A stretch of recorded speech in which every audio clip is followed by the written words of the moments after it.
experience of hell and want to share it with you. My name is Susan. My life was simple and filled with joy at my tender age. My parents' hard working and care provided a good upbringing. They instilled in me the values of honesty, perseverance, and the importance of education. However, as fate would have it, our financial circumstances became strained, and dreams of pursuing higher education slipped through my fingers. Unable to afford the costs of college, I faced a harsh reality. The ambition to secure a better future lingered, pushing me towards a desperate decision. In the pursuit of financial independence, I embraced the misguided notion of seeking affairs outside of marriage.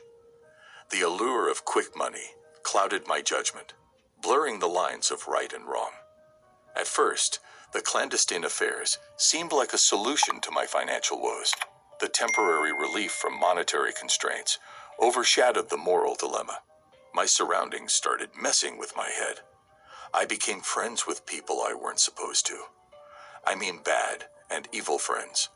I was taken to nights filled with parties, and smoking and alcohol took over. And soon, I was making some choices that are wild due to influences. I started loving the beats of many secular music stars.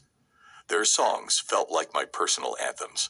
I began crashing at party places and having sex with even strangers, so long as they will give the amount I told them. The solid values I grew up with slipped away. Life's dance floor led me to strip in clubs, and surprisingly, I found a kind of power in dancing and seducing. People started talking about me, like I was a star in those dimly lit places. The strong words of music and the empowering tunes kept me going each time I danced. The claps and attention became like a drug, filling the gap left by the good things I had let go. I was popular in my street, not for good things, but for my rugged lifestyle of sleeping around with men for money in return. I have missed count of how many men I had slept with. On the 5th of April 2020, my life took a tragic turn. The consequences of my choices caught up with me, and the path I had chosen led to a fateful end. The affairs, initially perceived as a means to an end, became the catalyst for my demise. I had sex with two persons before that night of my death. While we were both in the process of making out, I began to feel a level of unrest in my body. The guy with me didn't notice anything strange, enjoying the moment. When we were in the heat of the moment, things got weird. The room started changing, and I couldn't figure out what was happening. I took a deep breath, but the air felt heavy, like a warning. As we kept going, something strange came over me. Everything around me started getting blurry, like I was floating away. It was like my senses were slowly turning off. The room disappeared, and I lost awareness, ending up in a dark space. I saw myself leaving my body, until I saw my dead body lying on the bed with the man. I saw his movements, and he looked panicked and confused. Before I could ask questions, like a bad dream, I realized I wasn't where I should be. I found myself surrounded by an eerie darkness that seemed to stretch into eternity. Sinister figures, twisted and demonic, lurked in the shadows. These demonic beings, like silent guides through the abyss, led me to a place of unimaginable dread hell. The air was thick with the anguished wails of tormented souls, each cry echoing through the fiery corridors of damnation. Flames danced ominously, casting shadows on the walls that seemed to writhe in agony. As I wandered through this nightmarish landscape, the demons vanished from my sight, leaving me alone in the oppressive gloom. However, the terror was far from over. Unable to see the entities that had brought me here, I became acutely aware of the pain and suffering that enveloped this infernal realm. The air resonated with the collective agony of men and women, each soul subjected to punishments commensurate with their transgressions. The intensity of their suffering manifested in echoes of despair, revealing a hierarchy of torment that mirrored the depths of their sins. In the darkened abyss, I could sense the different levels of punishment meted out, from the haunting whispers of regret to the guttural cries of those enduring unspeakable agony. The absence of visual confirmation heightened the visceral horror, leaving me in a perpetual state of trepidation. There was a huge, echoing space where you could hear the cries of people stuck in a never-ending cycle of pain. They kept going through the same bad things over and over. The walls showed the repeating mistakes, like a never-ending loop that kept them suffering forever. I saw something strange. The air was making weird sounds, and the ground moved like it was following a creepy beat. I saw people crying and wailing, and their movements looked like they were dancing strangely. Then, a ghostly figure appeared next to me. It looked like an angel with sad eyes. I cannot guarantee or say to a fact that it was an angel, but he looked like one to me.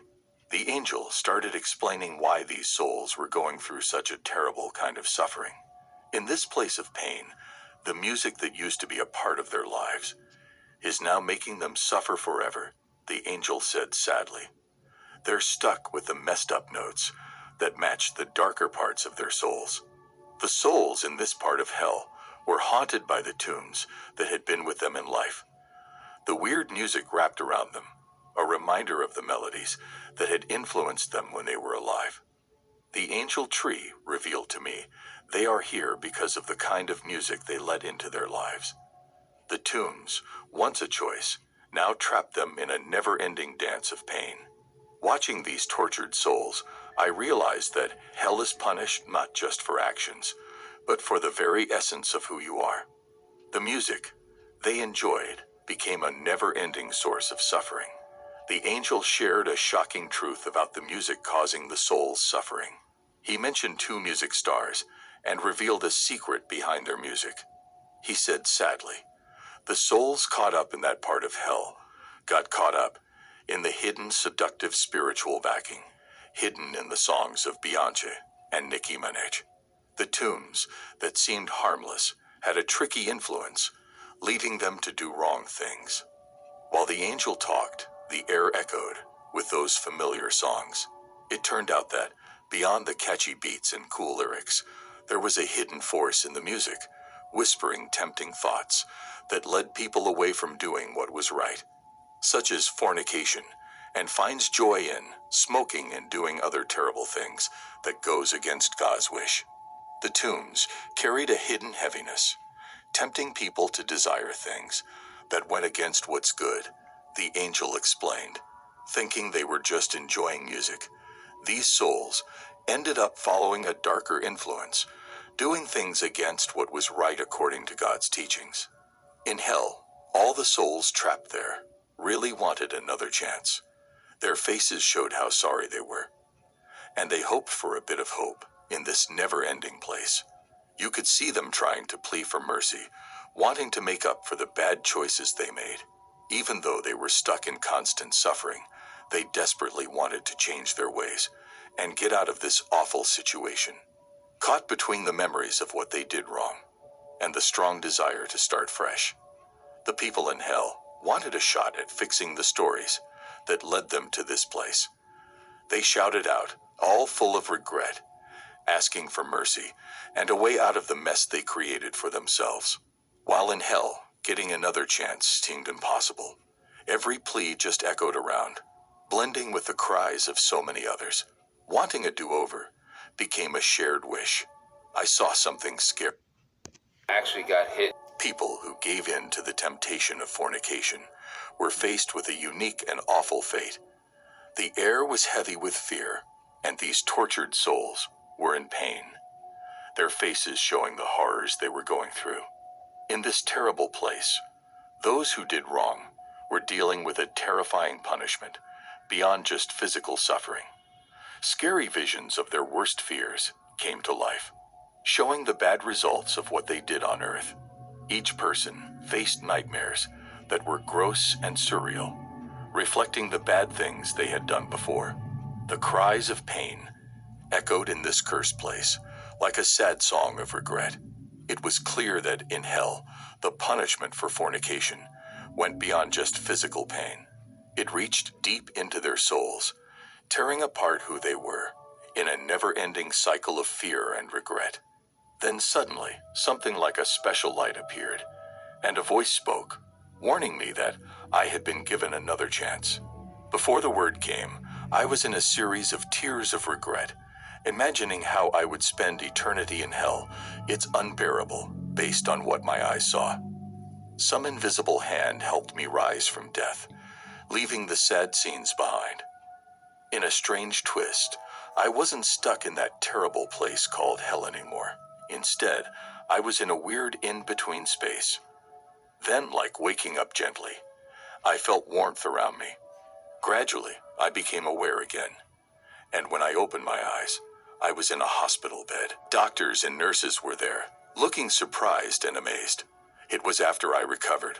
I was told that I fell unconscious that day and was nearly declared dead.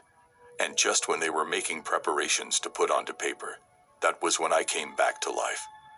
The second chance I got in that horrible place turned into a kind like a resurrection. Thank you for watching to the end. Please help us get this message out to the rest of the world by forwarding it to all of your friends and family members.